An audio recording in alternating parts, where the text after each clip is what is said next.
Oke teman-teman, kali ini kami akan membahas bagaimana melihat atau mencari Daihatsu Tough GT baik yang independen ataupun yang rigid dalam keadaan sehat, proper atau sempurna. Nah, buat teman-teman yang sedang mencari atau ingin mengetahui kondisi Daihatsu Tough GT ini yang dalam keadaan sehat atau dalam keadaan bagus, ikutin terus videonya. Jangan lupa subscribe, like, share, and comment.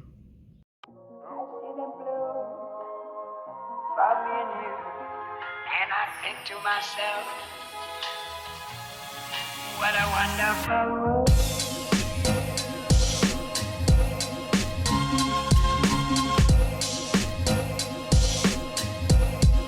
What a wonderful world.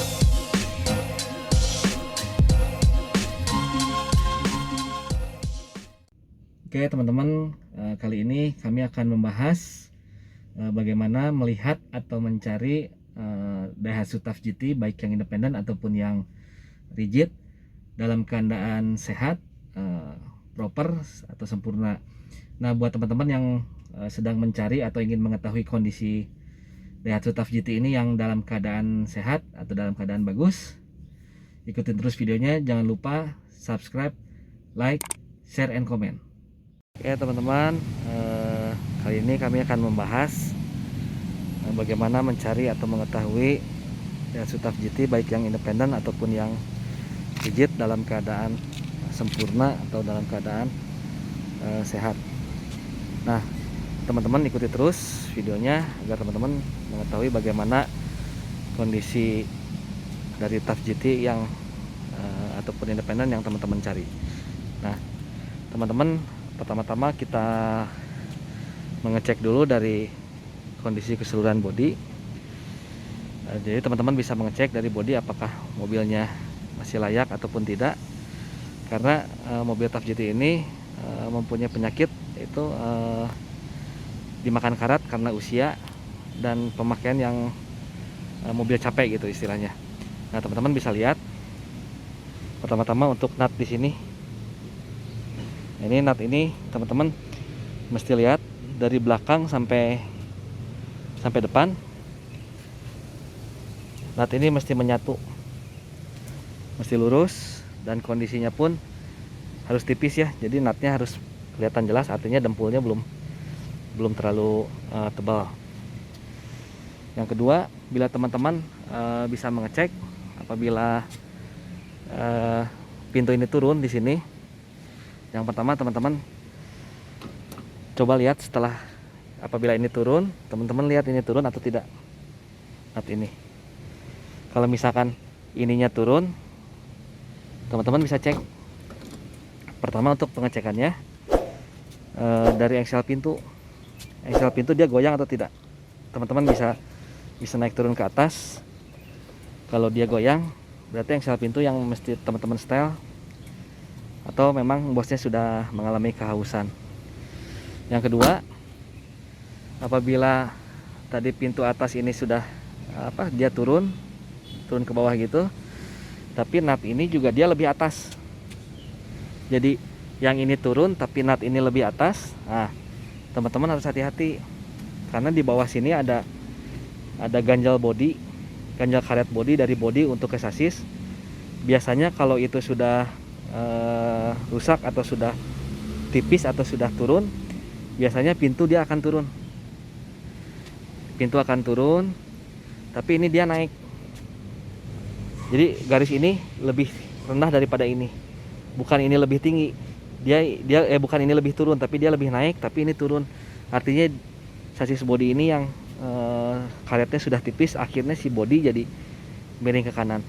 Posisinya teman-teman bisa lihat ada di sini. Nah ini teman-teman, kalau ini udah sobek atau udah tipis, bodi akan miring ke kiri. Nah ini nih teman-teman bisa cek. Ini bodi kedua juga sama, belakang juga sama, posisi depan juga sama. Artinya kalau karet bodi yang tadi tidak sama, bodi akan patah di tengah. Ada yang patah di sini teman-teman, ada yang patah di sini, atau ada yang patah di sini. Nah, itu dari karet ganjel bodi. Nah, teman-teman, yang kedua, teman-teman bisa lihat nut ini masih ada. Nut ini masih ada, teman-teman bisa cek. Daerah sini juga biasanya suka jadi karat karena air biasanya turun dari sini. Teman-teman bisa cek. Terus yang kedua, tetap ini talang-talang, teman-teman bisa cek juga. Ini nut-nutnya harus ada ya. Keling-kelingnya harus ada, nut-nutnya harus ada. Biasanya kalau tidak ada atau tidak nampak, biasanya sudah dempul, pernah berkarat ataupun dan sebagainya. Termasuk di atas juga sama. Biasanya ada karet bostiknya di ujung-ujung sini. Itu. Terus untuk selanjutnya teman-teman bisa lihat, bisa intip dari pinggir agak menyamping. Nah, ini bodi mesti lurus teman-teman. Yang jelas bodi harus ngaleng. Ini lurus, tidak boleh gelombang. Jadi teman-teman bisa intip dari samping keadaan bodinya lurus ataupun tidak. Nah, seperti ini. Nah, selanjutnya ini yang memang agak susah teman-teman. Jadi teman-teman ketika mencari mobil, ini yang memang agak susah. Ini yang tipe independen, memang fendernya dia over fender seperti ini, depan belakang semua. Kecuali di tipe yang GT, fendernya memang kecil, dia plastik kecil, lebih kecil dari ini. Teman-teman juga mungkin bisa tahu.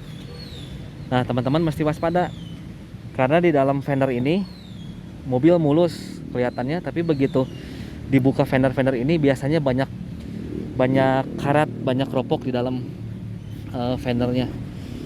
Termasuk ini juga sama.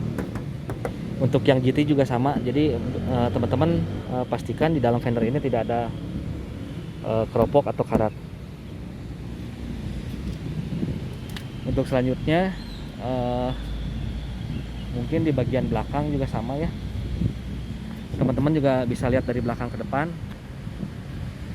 Nah, seperti ini. Teman-teman bisa intip. Ini bodi harus lurus, tidak bergelombang.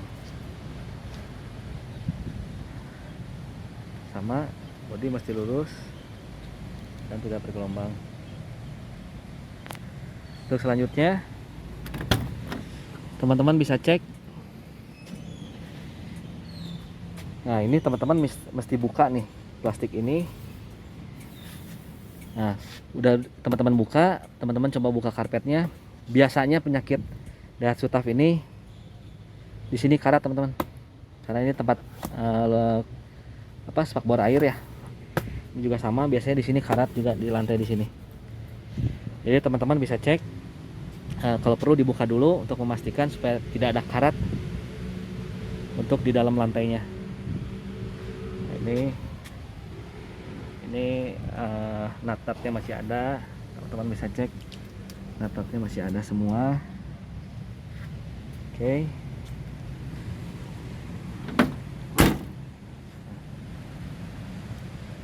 Ini untuk teman-teman tahu bodi mana yang bagus dan tidak ya.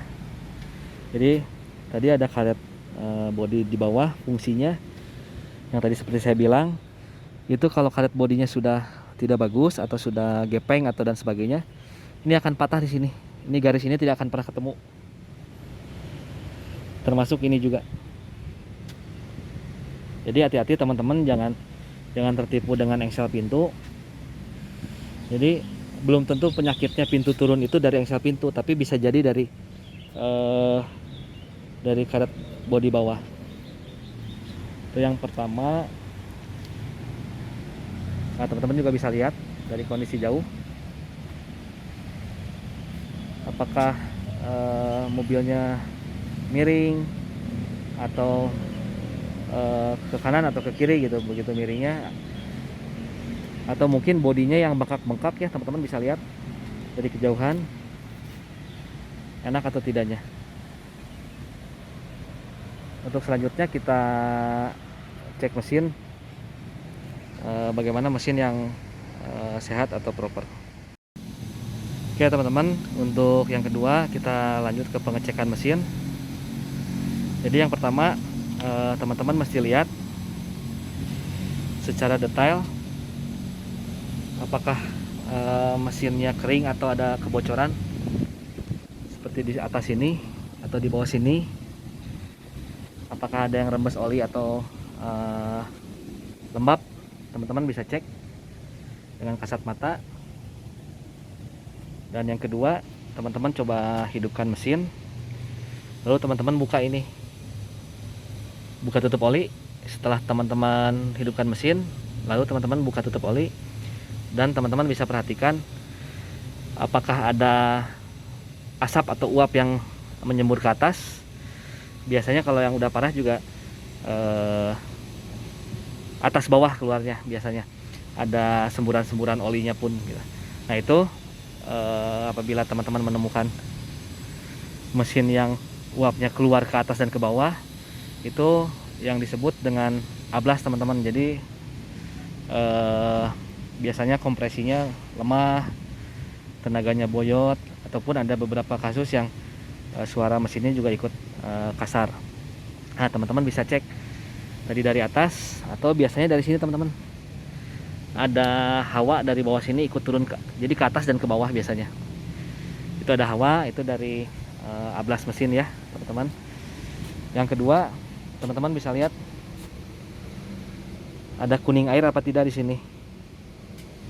Biasanya kalau ada terjadi kebocoran, ada air yang keluar dan secara terus-menerus, biasanya dia ada garis-garis kuning mengerak biasanya. Dan penyakit yang ketiga untuk mesin atau di seputaran mesin, yaitu power steering teman-teman.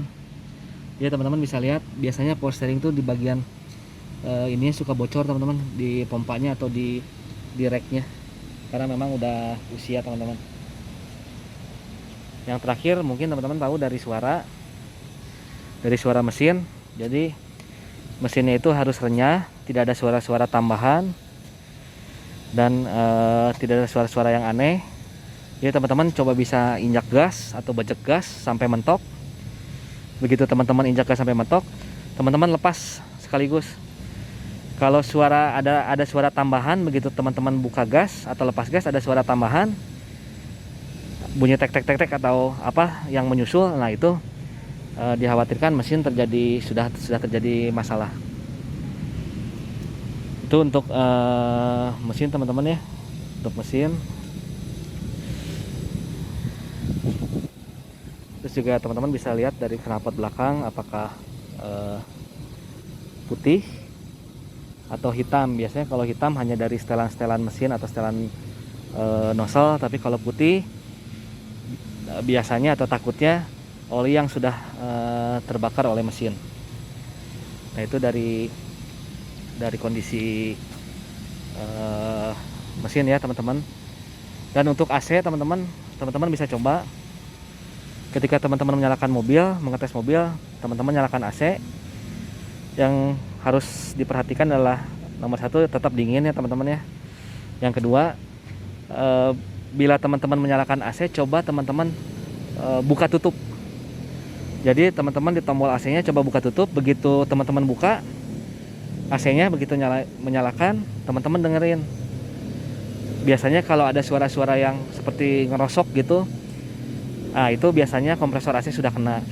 Terus teman-teman coba matiin lagi. Kalau hilang suaranya ngerosoknya tadi, berarti itu dari kompresor AC. Tapi tidak terkoneksi ke mesin sih memang. Jadi teman-teman bisa memperbaiki AC-nya, tidak terlalu berhubungan dengan mesin. Nah teman-teman, untuk interior seperti yang teman-teman tahu, teman-teman bisa lihat detailnya, mungkin kelengkapannya ya. Teman-teman bisa lihat secara kasat mata kalau mesin, dashboard tidak ada yang retak, kulit jeruk tidak ada yang retak. Itu tergantung selera teman-teman terhadap interior yang jelas.